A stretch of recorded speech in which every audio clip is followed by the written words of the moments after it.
Kaunti ya Kisii, Mheshimiwa Paul Simba Arati nigo araire gati ya baraikuru asorongoro gwikirana senka yo museneta wa kaunti ya Kisii Richard Onyonka kurwa engora maiga yoko musiria mamo mwabo mungina Teresia Nyaboke Muski Arati nigo airari bagerio na kurwa engora ya bene gochia se amate na bego gwakira mbuya mone gati ya barai bari banyara ko bakomokonya gwikirania esabari.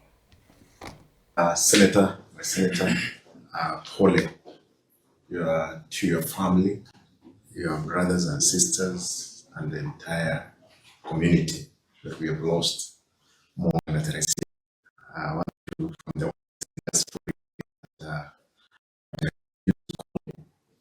all the time, wanting to meet me, even when she was in the US.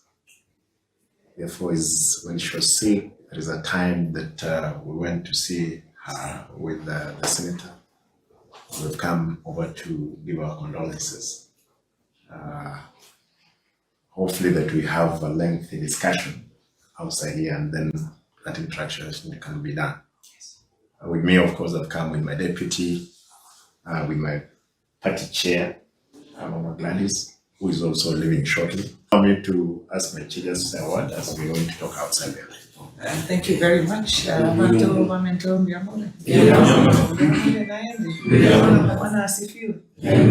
Asante sana. Kwa ndugu yangu Senator Onyonka ambaye tumekuwa na mwendo mrefu na yeye hapa kwa siasa.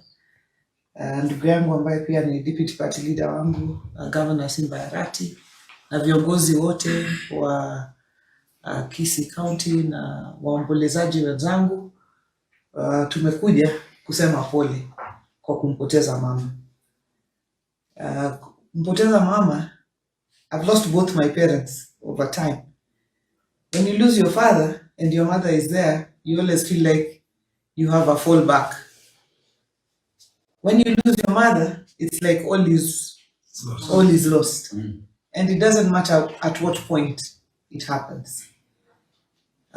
Because there is a place in our hearts that relies on your mother. So, pole sana for your loss. Tumesema pole sana, tumekuja kusimama pamoja. So, this is really our visit here this morning. So, on my own behalf, on behalf of my family, on behalf of the people of Homa Bay, on behalf of the ODM party, to which you belong, tumesema pole sana. So that is why unajua tunaweza tofautiana kisiasa, mawazo, lakini urafiki inazidi. And that's why we are here. Asante sana ndugu yangu Simba kwa kunialika pia tukuje pamoja. So thank you very much. I think many things tutasema pale nje. Kwa sasa ni pole sana.